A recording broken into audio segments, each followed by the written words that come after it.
الله الرحمن الرحيم الحمد لله وكفى وسلام على عباده الذين اصطفى أما بعد فأعوذ بالله من الشيطان الرجيم وتوكل على الحي الذي لا يموت وقال ومن يتوكل على الله فهو حسبه یہ باب توکل کا ہے اور اس آیت شریفہ میں یہ ارشاد ہے کہ وتوکل علی الحی الذی لا یموت، کہ توکل کیجئے، بھروسہ کیجئے اس اللہ پر جو حی ہے، زندہ ہے اور اس کو فنا نہیں، اس کو موت آنے والی نہیں۔ تو ہے کہ توکل کیجئے حی پر جو زندہ ہے اور جس کو موت آنے والی نہیں۔ یہ بات جو یہاں پر فرمائی ہے، ظاہر ہے کہ حی کی صفت اللہ کی ہے، یعنی اللہ پر ہی بھروسہ ہونا چاہیے، اللہ پر ہی توکل ہونا چاہیے، جو ہمیشہ سے ہے، ہمیشہ رہے گا اور اس کو فنا نہیں ہے۔ اگر آدمی توکل کسی ایسی چیز پر کرتا ہے، ایسی چیز پہ بھروسہ کرتا ہے کہ جو فنا ہونے والی ہے، تو اس میں خدشہ ہے اس بات کا کہ جس چیز میں وہ بھروسہ کر رہا ہے اس کا وہ بھروسہ قابل اعتبار نہیں ہے، وہ چیز ختم ہو جائے گی، اس کا بھروسہ ٹوٹ جائے گا۔ تو آدمی بھروسہ ایسی چیز پر کرے جو باقی ہے، مضبوط ہے، جس کو فنا نہیں ہے، تو اس سے اس کے کام بنتے چلے جائیں گے۔ تو یہاں جو آپ صلی اللہ علیہ وسلم کو حکم دیا گیا وہ حقیقت میں ساری امت کو دیا گیا کہ ہمیں بھروسہ کرنا ہے، توکل کرنا ہے، لیکن توکل اللہ کی ذات پر ہونا چاہیے جس کی صفت حی ہے اور وہ قیوم بھی ہے، جس کے ذریعے سے ساری دنیا قائم ہے، باقی ہے۔ تو ہمیں اللہ پر ہی بھروسہ کرنا چاہیے۔ اور دوسری آیت میں فرمایا وَمَن يَتَوَكَّلْ عَلَى اللَّهِ فَهُوَ حَسْبُهُ، کہ جو اللہ پہ بھروسہ کرے گا اللہ اس کے لیے کافی ہے۔ اللہ کے خزانے میں سب کچھ ہے، اس کی قدرت میں سب کچھ ہے، وہ جو چاہتا ہے کرتا ہے۔ تو جب اللہ پہ بھروسہ ہوگا تو اللہ تبارک و تعالیٰ کاموں کو بنانے والا ہے، وہ تمام کاموں کو بنائے گا۔ اور اس کی وجہ یہ ہے کہ ساری دنیا اللہ کی ہے اور سارے اسباب اللہ کے ہیں۔ تو آدمی جو اسباب اختیار کرتا ہے، اگر بھروسہ اللہ کی ذات پر ہوگا تو جو اسباب ہیں وہ کام کریں گے، اور اگر اللہ کی ذات پہ بھروسہ نہیں ہے، اسباب پہ بھروسہ ہے، اللہ کا فیصلہ اگر نہ ہوا تو اسباب پہ کام نہیں کرتے۔ تو اللہ کی ذات پہ بھروسہ ہوگا تو اسباب کام کریں گے۔ تو یقیناً اسباب اختیار کرنے کا حکم ہے ہم کو، اسباب ہم اختیار کریں، لیکن اسباب پر ہمیں بھروسہ نہ ہو، بھروسہ اللہ کی ذات پر ہو، تو اس کا فائدہ یہ ہے کہ اللہ تبارک و تعالیٰ کاموں کو بنا دے گا اور آسانیاں اللہ تبارک و تعالیٰ پیدا فرما دے گا۔ یہ چند آیتیں تھیں، اس کے بعد احادیث کا تذکرہ کیا جا رہا ہے۔ پہلی جو حدیث ہے عن ابی بکر صدیق رضی اللہ تعالی عنہ قال نظرت اقدام المشرکین ونحن فی الغار وهم على رؤوسنا فقلت یا رسول اللہ لو ان احدهم نظر تحت قدميه لابصرنا فقال ما ظنك باثنين اللہ ثالثهما۔ یہ متفق علیہ روایت ہے اور یہ واقعہ ہے ہجرت کا۔ اس کی تفصیل لوگ جانتے ہیں، آپ حضرات بھی جانتے ہیں کہ جب مشرکین مکہ نے آخری درجے میں آپ صلی اللہ علیہ وسلم کو ستایا اور صحابہ کو ستایا، ان کو پریشان کیا، تو اولاً تو آپ نے اجازت دی تھی کہ حبشے کی طرف لوگ ہجرت کر جائیں۔ ایک بڑی تعداد تھی جو حبشے کی طرف ہجرت کر کے گئی۔ پھر اخیر میں آپ صلی اللہ علیہ وسلم سے جب مدینہ طیبہ کے لوگوں نے ایک معاہدہ سا کر لیا اور بیعت عقبہ ہو گئی، تو اس وقت پھر اجازت ہوئی کہ مدینہ کی طرف لوگ ہجرت کر کے جائیں۔ وہاں لوگ ایمان لا رہے تھے اور اس کا موقع تھا کہ وہاں سہولتیں بھی ہوں گی اور دین پہ عمل کرنا آسان ہوگا۔ تو صحابہ ہجرت کر کر کے جانے لگے، یہاں تک کہ آپ صلی اللہ علیہ وسلم کو اللہ کی طرف سے اجازت دی گئی ہجرت کی، تو آپ حضرت صدیق اکبر رضی اللہ تعالیٰ عنہ کے گھر تشریف لے گئے اور یہ فرمایا کہ میں تنہائی میں کچھ کہنا چاہتا ہوں۔ تو حضرت صدیق اکبر رضی اللہ عنہ نے فرمایا کہ سوائے آپ کے حرم کے اور کوئی نہیں ہے۔ اس وقت حضرت عائشہ رضی اللہ عنہا سے آپ کا نکاح ہو چکا تھا۔ تو آپ نے فرمایا کہ مجھے ہجرت کی اجازت ہے۔ حضرت ابوبکر بے قابو ہو کر پوچھنے لگے کہ اللہ کے رسول، کیا مجھے شرف صحبت ملے گا، شرف رفاقت ملے گا؟ تو آپ صلی اللہ علیہ وسلم نے فرمایا کہ ہاں۔ تو حضرت ابوبکر نے فرمایا کہ 2 اونٹنیاں میں نے تیار کر کے رکھی ہیں، اس پر ہم لوگ انشاءاللہ سفر کریں گے اور یہ آپ کی خدمت میں پیش ہیں۔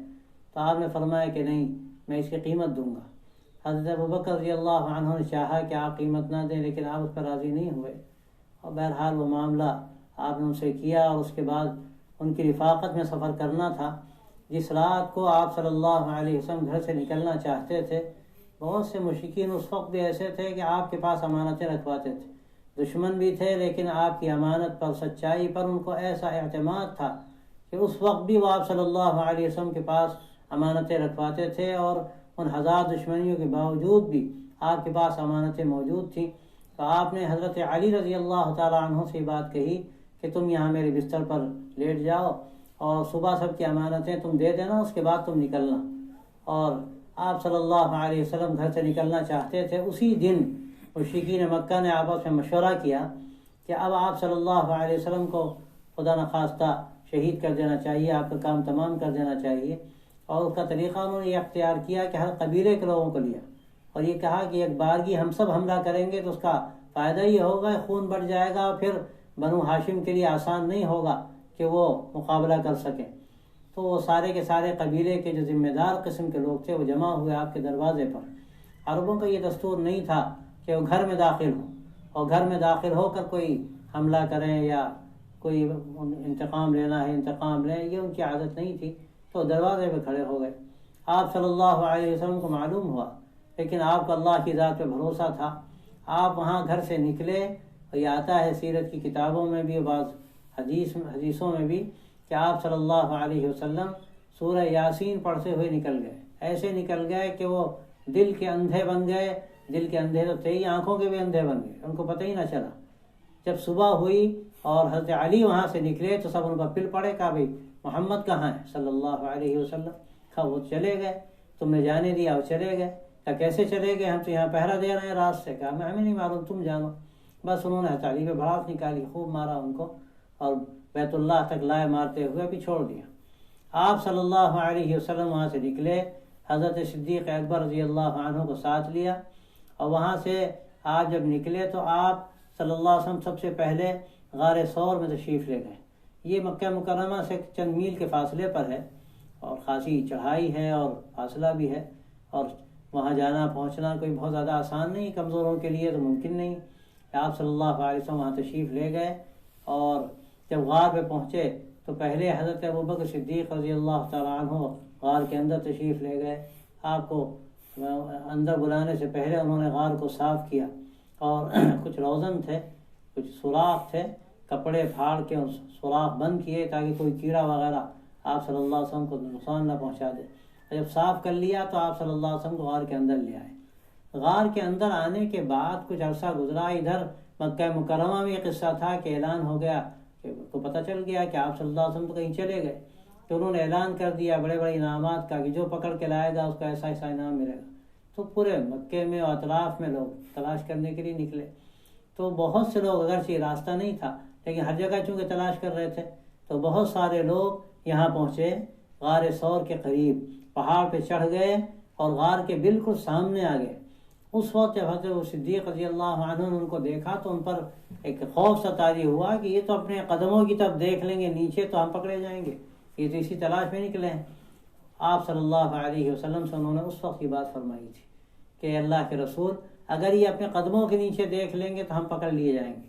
تو آپ نے ان سے فرمایا ما ظنک باثنین اللہ ثالثہما، تمہارا کیا خیال ہے ان 2 کے بارے میں جو 2 نہیں ہیں، ان کا تیسرا اللہ ہے، ان کا تیسرا اللہ ہے۔ یہ بات آپ صلی اللہ علیہ وسلم نے ان سے فرمائی، اور یہ گویا کہ آپ کو جو اللہ کی ذات پر یقین تھا، بھروسہ تھا، توکل تھا، اس کا آپ صلی اللہ علیہ وسلم نے اظہار کیا۔ اللہ نے اس کا انتظام کیا۔ سیرت کی کتابوں میں آتا ہے کہ غار کا جو دروازہ تھا وہاں پر مکڑی نے جالا لگا دیا، اور بھی بعض روایتوں میں آتا ہے کہ ایک درخت اگایا وہاں پر، اور بعضوں میں تو یہاں تک کہ کبوتری نے انڈے دے دیے، اگرچہ بعض روایتیں اس میں کمزور ہیں، لیکن اتنی بات تقریباً طے ہے کہ ایسی صورت بن گئی کہ دیکھنے والا یہ محسوس کرتا تھا کہ یہاں تو کوئی بھی داخل ہو ہی نہیں سکتا۔ ایسا اندازہ ہو رہا تھا دیکھ کر کہ یہ تو بہت دنوں سے ایسی پڑا ہوا ہے، پرانا غار ہے، اور نہیں لگتا کہ یہاں کوئی داخل ہوا۔ تو اس کو دیکھتے ہی وہ لوگ پلٹ گئے، ان کو اندازہ ہی نہیں ہو سکا کہ اس غار کے اندر بھی کوئی ہو سکتا ہے۔ اس وقت حالات ایسے تھے کہ آپ صلی اللہ علیہ وسلم نے اگر دلاسا نہ دیا ہوتا تو صدیق اکبر رضی اللہ تعالیٰ عنہ کو جو خوف تھا، وہ خوف اپنی جگہ ٹھیک تھا، کوئی بھی ہوتا اس کو خوف ہوتا کہ سامنے آ گئے جو ہمارے دشمن ہیں، ابھی پکڑ لیں گے تو کیا ہوگا۔ اس وقت آپ صلی اللہ علیہ وسلم نے ان کو تسلی دی اور فرمایا کہ ما ظنک باثنین اللہ ثالثہما، کیا خیال ہے تمہارا ان دو کے بارے میں جن کا تیسرا اللہ ہے۔ قرآن مجید میں بھی اس واقعے کا تذکرہ کیا گیا ہے، اور وہاں حضرت ابوبکر صدیق رضی اللہ تعالیٰ عنہ کے لیے اذ قال لصاحبہ لا تحزن ان اللہ معنا، حضرت صدیق اکبر رضی اللہ تعالیٰ عنہ کے لیے صاحب کا لفظ استعمال ہوا۔ اس طرح سے اگر دیکھا جائے تو نص قرآنی سے صحابی ہیں آپ صلی اللہ علیہ وسلم کے، قرآن مجید نے ان کے لیے صاحب کا لفظ استعمال فرمایا، اذ قال لصاحبہ لا تحزن ان اللہ معنا، آپ غم نہ کریں، تم غم نہ کرو، اللہ ہمارے ساتھ ہے۔ یہ آپ صلی اللہ علیہ وسلم نے یہاں معنا کا جو لفظ استعمال فرمایا، جمع کا لفظ ہے، یہ جمع کی ضمیر ہے، نہ کہ آپ چاہتے تو ان معیہ بھی کہہ سکتے تھے، لیکن صدیق اکبر کو بھی شامل کرنا تھا اور حقیقت میں پوری امت کو شامل کرنا تھا، کہ آپ نے فرمایا کہ گھبرانے کی بات نہیں، اللہ کی معیت ہمارے ساتھ ہے، اللہ ہمارے ساتھ ہے، اس کی نصرت ہمارے ساتھ ہے، اس کی مدد ہمارے ساتھ ہے۔ اور یہ بعضوں نے بات کہی ہے تقابل کی، اگرچہ ضرورت نہیں۔ حضرت موسیٰ علیہ السلام جب اسی طرح وہاں گر گئے تھے، فرعون کا لشکر جب چلا ہے اور وہ کنارے تھے دریا کے، اور ان کی پوری بنو اسرائیل ان کے ساتھ تھے، جب دیکھا انہوں نے لشکر کو تو گھبرا گئے، اب کیا ہوگا، اب تو ہم پکڑے جائیں گے، کہاں پھنسا دیا تم نے لا کر۔ تو حضرت موسیٰ علیہ السلام نے اس وقت جو لفظ کہا تھا، ان معی ربی سیہدین، ان معی ربی سیہدین، اگرچہ وہاں پر بھی پوری قوم ساتھ تھی، کہنے والے بھی تھے، لیکن موسیٰ علیہ السلام نے فرمایا ان معی ربی سیہدین، میرے ساتھ میرا خدا ہے جو مجھے راستہ دے گا۔ لیکن آپ صلی اللہ علیہ وسلم نے جو بات فرمائی کہ اللہ ہمارے ساتھ، لا تحزن ان اللہ معنا، غم نہ کرو، اللہ ہمارے ساتھ، اس میں ایک تو آپ صلی اللہ علیہ وسلم کی جو شفقت تھی امت کے ساتھ وہ ہر جگہ ظاہر ہوتی۔ آپ صلی اللہ علیہ وسلم امت کے ایک ایک فرد کے لیے اس قدر بے چین ہوتے تھے کہ اس کا ذکر قرآن مجید میں ایک دو جگہ نہیں جانے کتنی جگہ کیا گیا کہ اگر وہ ایمان نہیں لائیں گے تو لگتا ہے آپ اپنی جان دے دیں گے۔ لعلک باخع نفسک علی آثارہم ان لم یؤمنوا بہذا الحدیث اسفا، کہ اگر یہ اس بات کو نہیں مانیں گے تو لگتا ہے کہ آپ جان دے دیں گے۔ اس قدر آپ صلی اللہ علیہ وسلم کو امت کی فکر تھی، ان لوگوں کی جو ایمان لائے اور ان لوگوں کی بھی جو ایمان نہیں لائے، آپ چاہتے تھے کس طرح سے وہ ایمان میں داخل ہو جائیں اور کس طرح سے اللہ تبارک و تعالیٰ ان کو ہدایت عطا فرما دے تاکہ وہ جہنم کے عذاب سے بچ جائیں۔ تو یہ جو ایک اندر آپ صلی اللہ علیہ وسلم کے ایک شوق تھا اور ایک طلب تھی، ایسی طلب تھی کہ آپ اس کے لیے روتے تھے، اور اس کے متعدد واقعات ہمیں ملتے ہیں حدیثوں میں۔ ایک مرتبہ آپ سجدے میں گر گئے، اس قدر روئے کہ اللہ تبارک و تعالیٰ نے باقاعدہ حضرت جبرائیل علیہ السلام کو بھیجا اور آپ سے پوچھوایا، حالانکہ اللہ جانتا تھا، اور آپ نے امت کے لیے اس وقت مغفرت کی دعائیں مانگی، اللہ نے وہ دعائیں قبول فرمائی۔ تو آپ صلی اللہ علیہ وسلم کو اس قدر اپنی امت کی فکر تھی، وہ فکر ہر جگہ جھلکتی تھی۔ تو یہاں پر بھی آپ نے فرمایا لا تحزن ان اللہ معنا، غم نہ کرو، ہمارے ساتھ اللہ ہے، ہمارے ساتھ اللہ ہے۔ گویا کہ آپ نے یہ بات فرمائی کہ یہ تو ایک طرح کا آغاز ہے، ہجرت کا آغاز ہو رہا تھا، اور ہجرت گویا کہ فتح باب ہے، اس کے بعد اللہ نے دروازے کھول دیے۔ تو وہاں آپ صلی اللہ علیہ وسلم یہ اشارہ فرما رہے ہیں کہ اس وقت ظاہری طور پر جو بات لگ رہی ہے کہ ہم پکڑ لیے جائیں گے، ایسا اللہ کا فضل ہوگا، اللہ تعالیٰ مدد فرمائے گا، انشاءاللہ ایسا نہیں ہوگا، اور آگے بھی اللہ تعالیٰ کی مدد ہم سب کے ساتھ شامل حال رہے گی، پوری امت کے ساتھ انشاءاللہ یہ مدد شامل حال رہے گی۔ تو یہ آپ صلی اللہ علیہ وسلم نے گویا کہ اس وقت ارشاد فرمایا، اور پھر کس طرح اللہ نے مدد فرمائی اور کیسی اللہ کی نصرت ساتھ رہی۔ پورا سفر جو ہجرت کا ہے وہ اس کی دلیل ہے۔ آپ جب چلے وہاں سے، پھر 3 دن رہنے کے بعد راستہ کیسا کٹا، کیسی دشواریاں ہوئی، لیکن اللہ نے کیسی مدد فرمائی۔ ایک جگہ بکری کھڑی ہوئی تھی، دودھ اس کے تھن میں نہیں تھا، لیکن یہ آپ صلی اللہ علیہ وسلم کا معجزہ ہے۔ حضرت ابوبکر صدیق رضی اللہ تعالیٰ عنہ نے دودھ دوہا تو دودھ مل گیا، آپ کی خدمت میں پیش کیا۔ ام معبد خزاعیہ کے یہ واقعہ پیش آیا کہ وہ بکری تھی اور ساری بکریاں چرانے کے لیے لوگ لے جا چکے تھے، وہ ایک بکری، آپ نے پوچھا دودھ ہے؟ کہا نہیں بکریاں تو ہیں نہیں، ایک بکری ہے یہ، تو آپ نے اجازت تو منظور ہے۔ تو کہنے لگی کہ اللہ کے بندو یہ کیسے ممکن ہے، بکری بیچاری کمزور لاغر ہے، اس کے تھن میں دودھ نہیں، کہاں سے دودھ آئے گا؟ آپ فرمایا اجازت ہو تو دودھ ہے، آپ دودھنا چاہیں دودھ ہے۔ تو آتا ہے تاریخ میں اور سیرت میں حدیثوں میں کہ آپ نے جو تھن کو ہاتھ لگایا تھن بھر گئے، اور آپ نے دوہا اور پیالہ بھر گیا، آپ نے ان کو بھی پیش کیا، ام معبد کو بھی، اور آپ نے بھی پیا۔ کیسی اللہ کی مدد ہوئی۔ اب یہ سراقہ سے جو قصہ پیش آیا وہ تو اللہ کی مدد تھی کہ وہ آئے اور ان کو 100 اونٹ کی لالچ تھی، انعام کا اعلان کر دیا گیا تھا مکہ مکرمہ میں۔ ان کو یہ پتہ چلا کہ آپ مدینے کی طرف جا رہے ہیں تو بس وہ تیز سواری لے کر چل پڑے۔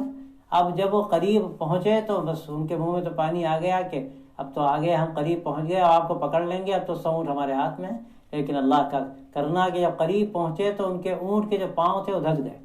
اب جب پاؤں دھس گئے تو ان کو ایک دم سے وہ ٹھوکر کھائی اور پھر فال نکالی تیر سے، فال ان کے موافق نہیں آئی، لیکن پھر انہوں نے فال نکالی اور پھر فال نکالی، یہاں تک کہ پھر انہوں نے ایڑ لگائی اور گھوڑوں کو آگے بڑھایا اور پھر پیر دھسے۔